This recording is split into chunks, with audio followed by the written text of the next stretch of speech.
আদর্শ উচ্চ বিদ্যালয় ঘুঘুটিয়া ও ঘুঘুটিয়া সরকারি প্রাথমিক বিদ্যালয় যৌথ উদ্যোগে আয়োজিত বার্ষিক ক্রীড়া প্রতিযোগিতা এবং পুরস্কার বিতরণ অনুষ্ঠান যেটা শেষ হয়ে গেছে এবং সাংস্কৃতিক অনুষ্ঠানে স্নেহের সভাপতি আশরাফুল ইসলাম আকাশ, যে সদ্য নির্বাচিত ম্যানেজিং কমিটির সভাপতি আদর্শ উচ্চ বিদ্যালয় ঘুঘুটিয়া, উপস্থিত আছেন পাথেরিয়া কৃতি সন্তান, পাথেরিয়া বিএনপির সভাপতি, এই এলাকার এই গ্রামের আমাদের যে সম্পদ যাকে ভরসা করে আমরা রাজনীতি করি, সামাজিক করি, আব্দুল সুবাদ,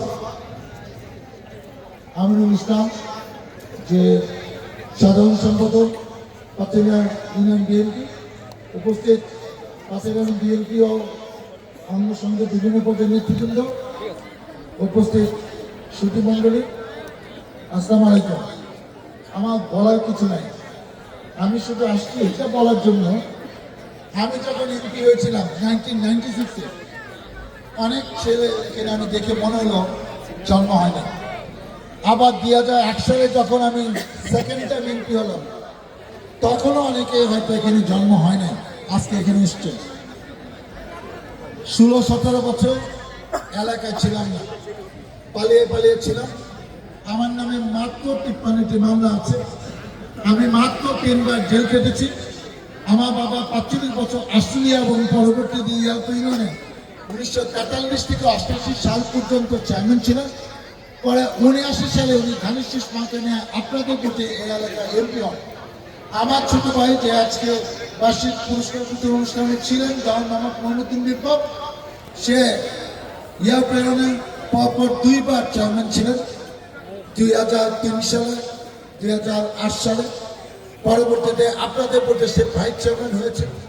আমার আপন বলে হাজব্যান্ড হুমায়ুন ভাই আশিলা ইউনিয়ন পরিষদে 1984 থেকে 2011 27 বছর একটানা চেয়ারম্যান ছিলেন।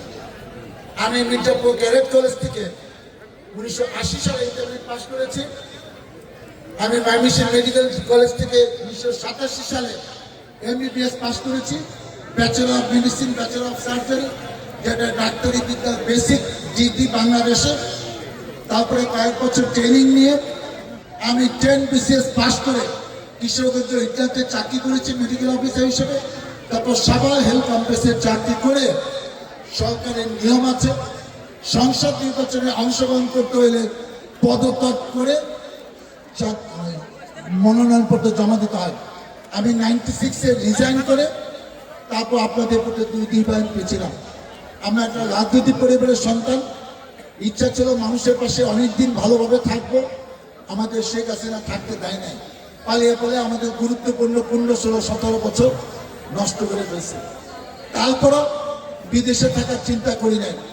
ইচ্ছা ছিল, বাবা 90 সালে মারা গেছে, যে বাবা যতদিন জীবিত ছিল আমাদের বলেছে জনগণের সাথে থাকবা, জনগণের পাশে থাকবা। বাবা আদর্শ নিয়ে, দলের আদর্শ নিয়ে আমরা রাজনীতি করি, সামাজিকতা করি, এবং এই দল মানুষের জন্য কি করেছে আপনারা জানেন। আমাদের নেত্রী দেশনেত্রী বেগম খালেদা জিয়াকে কি মিথ্যা মামলায় যেভাবে জেলখানে আটকে রেখে নির্যাতন করা হয়েছে, আমাদের প্রিয় নেতা তারেক রহমানকে মিথ্যা মামলা অভিযুক্ত করে বিদেশে এখনো আটকে আছে, এবং তাকে রিমান্ডের নামে যে টর্চার করা হয়েছে সেই কথা আজকে আমি বলতে চাচ্ছি না, আমরাও আবেগপ্রবণ হয়ে যাই। এই দলকে ভাঙার জন্য কত রকম কাহিনী হয়েছে সেগুলো আমরা সবই জানি।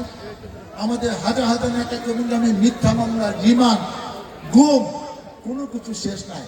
অবশেষে 5ই আগস্ট দেশ স্বাধীন হলো, নতুন গণতন্ত্র ফিরে পেল।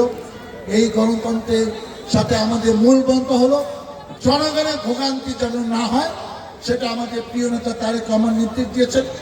আমরা জনগণের সাথে থাকতে চাই, জনগণের পাশে থাকতে চাই, জনগণকে সাথে নিয়েই আমাদের সমস্ত কিছু সামাজিকতা।